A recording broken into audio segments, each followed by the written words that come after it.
Salam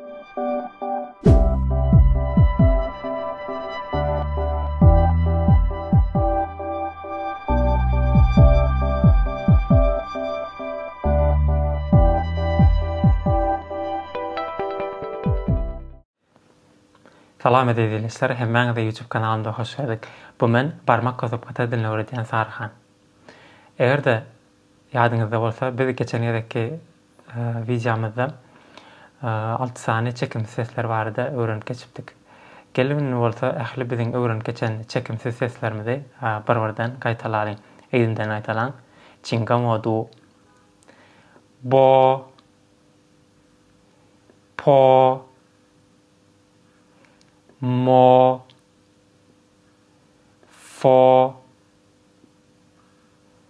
tö, tö, nö, lö, gö, kö, hö, ji, çi, şi. Videomyzyň bu gedek kysanyna bolsa, ine şu görýän 7 sany çekimsiz sesler barada öwrenip geçeriz.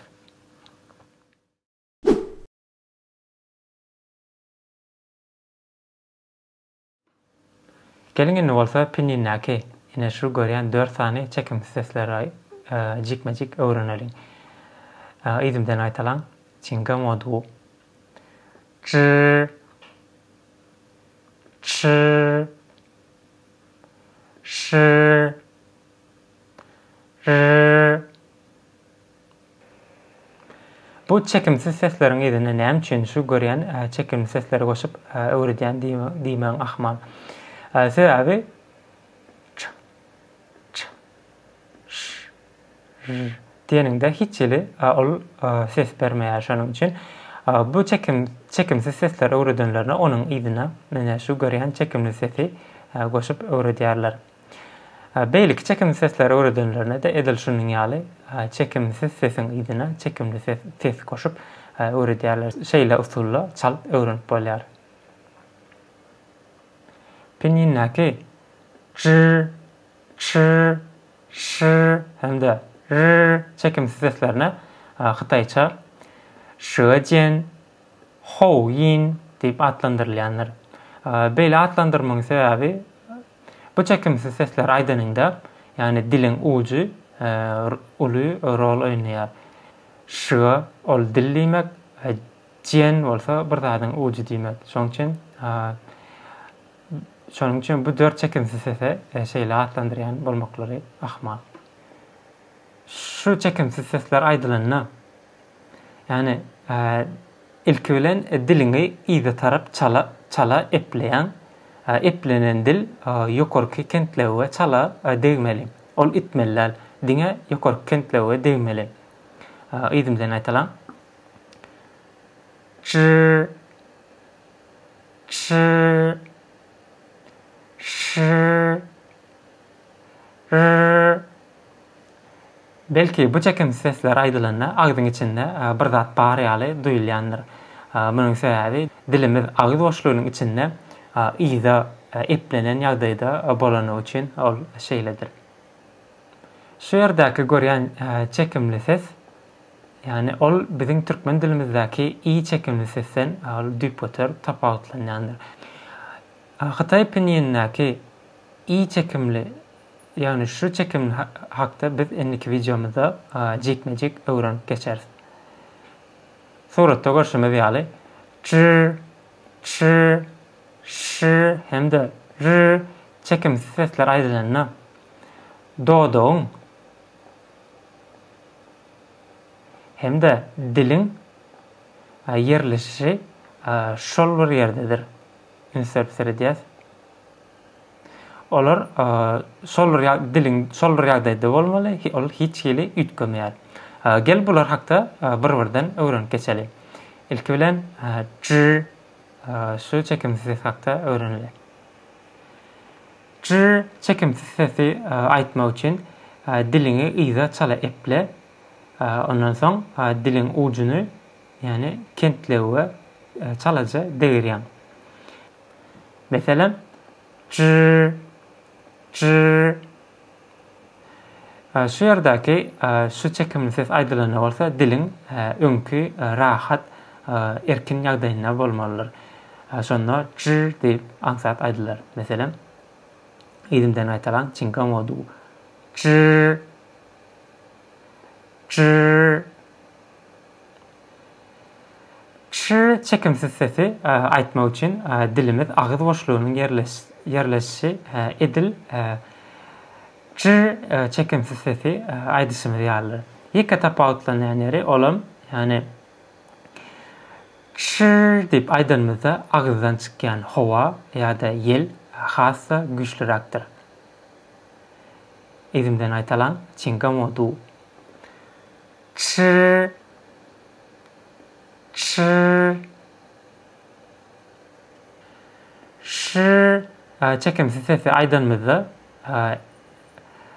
çır hemde çır çekimsiz sesler aýdyşymyz ýaly dilin iýde epleýän ýöne dili kentlewe degirmeli däl. Bir zat ýatda sakla şır diýip aýdanynda dilin iýde epleýän we dil hiç ýere degmeli kentlewe ýa-da diýşe hiç ýere degmeli däldir. Eýdimden aýtalan şır şır r. Hytaý pinyininäki bu çekimsiz ses yani bizim türkmen dilimizdäki r sesinden tapawutlanýandyr. R çekimsiz sesini aýdanymyzda dil edil. Şır çekimsiz sesini aýdyşymyz ýaly iýde çala epleýän we dil hiç zada degmelidir. Yani hiç ýere degmelidir. Kentlewe de degmelidir, ol diýşe de degmeli däl. Eýdimden aýtalýar. R r. Gelin ne bolsa şu 4 çekimsiziň ýygyna çekimli ses goşup okap görelim. Çır çekimsiz sesiň ýygyna ene şu görýän çekimli sesler goşulyp gelip bilýändir ýygynyň. Eýdimden aýtalan ja zhe zhu zhi. Çır çekimsiz sesiň ýygyna çekimli ses goşulanyna hieroglifler şeýle okulýar. Ja zhe zhu zhi. Çır çekimsiz sesiň ýygyna şu görýän çekimli sesler goşulyp bilýär. Eýdimden aýtalan çiňka modu. Ça çö çu çı. Çır çekimsiz sesiň ýygyna çekimli ses goşulanyna hieroglifler şeýle okulýar. Ça ça çö çu çı. Şır çekimsiz sesiň ýygyna şu görýän çekimli sesler goşulyp bilýändir. Eýdimden aýtalan çiňka modu. Şa şö şu şı. Şır çekimsiz sesiň ýygyna çekimli ses goşulanyna hieroglifler şeýle okulýar. Şa şö şu şı.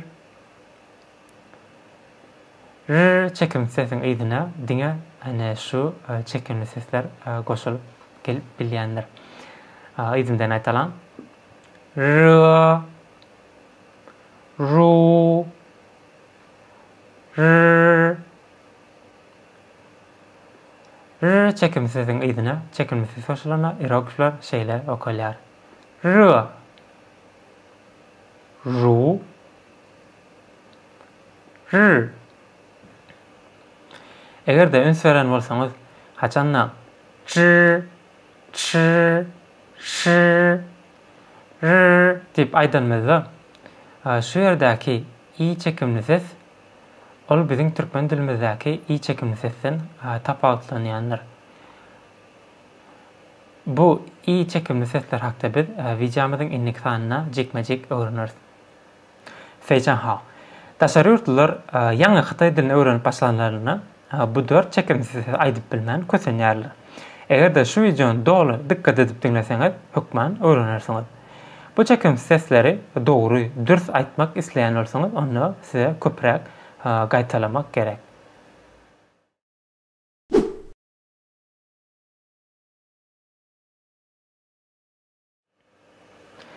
Indiki öwrenjek çekimsiz seslerimiz hem daşarýurt hytaý dilini öwrenýänler üçin öwren kyn işler. Ýöne ruh dönüşme häzir olar biz öwreneriz. Olar şeýle kollar, izinden aýtalan çinga modu. Z,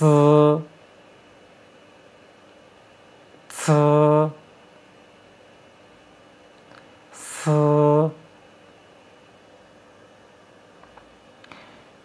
haçanda biz s diýenigizde ol hiçili ses bermeýär. Şonuň üçin onuň izine ine şu görýän çekimli sesi goşup öwredýärler. Z, s, s. Bu çekimli seslere hytaýça şejian, çenyin diýip adlandyrylýandyr. Şu sesleri çıkaranyňda dilin rol oynayar. Şonuň üçin belki olara şejian, çenyin diýip adlandyrýan bolmaklary mümkin. Suratda görüşimiz ýaly bu çekimsiz sesleri aýdanmazda diliniz ýokarky dişiň arkasyna degmeli, çalaja degmeli, ýöne onu itmeli däl. Ýokarky hemde aşaky dişler bir-birine degmeli. Dişleriň arasyndaky boşlukdan hawa, ses daşa çykyp gitmeli. Izinden aýtalan s, s, s. Haçanda biz s diýip aýdanmazda güýçli howanyň çykýany duýarsyň. Eliň aýasyny agzyňyza tutup görüň we s, s diýip aýdanmazda agzyňdan güýçli howanyň çykýany duýarsyňyz. Gelin bolsa şu 3 sany çekimli sesiň aýdyna çekimli ses goşup okap görelim. Izinden aýtalan çinga modu. Z çekimsiz sesiň aýdyna şu görýän çekimli sesler goşulyp bilýändir. Za, z, zu, z. Z çekimsiz sesiň aýdyna çekimli ses goşulanyna eroglifler şeýle okalýar. Za, z, zu, z. Indiki ça, ce, cu, c. C çekimsiz sesiň aýdyna çekimsiz ses goşulanyna eroglifler şeýle okalýar. Ça, ce, cu, c. Indiki sa, s, su hemde s. S çekimsiz sesiň aýdyna çekimsiz ses goşulanyna eroglifler şeýle okalýar. Sa, s, su, s. Feýcan ha. Bizini hytaý dilinäki ähli başlanýan çekimsiz sesleri bilýär. Bu gadanyn üstünlüğini bilen gutlaýan. Indiki videomyzda biz Pinyin'däki boğun ýasaýjy çekimli sesler barada öwreneriz. Şonuň üçin bu boğun ýasaýjy çekimli sesleri öwrenip başlamazdan azal başlanýan çekimli sesleri täzeden bir gerek gaýtalamagy ýadynızdan çykarmak. Eger-de şu düşürilen video Size azıcık olsa paydaştayan olsa, onu YouTube'daki pama ağda olmanızı, like basmanızı sizden haş edeyim. Çünkü sizin her bir gollarınız meni öz işime hassa heveslendirer, ruhlandirer. Eğer de hytaý dil hakda bilesiniz gelýän ya da bilmeýän zatlaryňyz bolsa, aşağıda tesirlerde yazıp bilersiniz. Başardığımdan sorularınıza layık olan videolar tayarlarım, ya olmasa da tesirlerine de cevap veririm. Ona näme? Indik videomuzda görüşençek hoş sağ olun.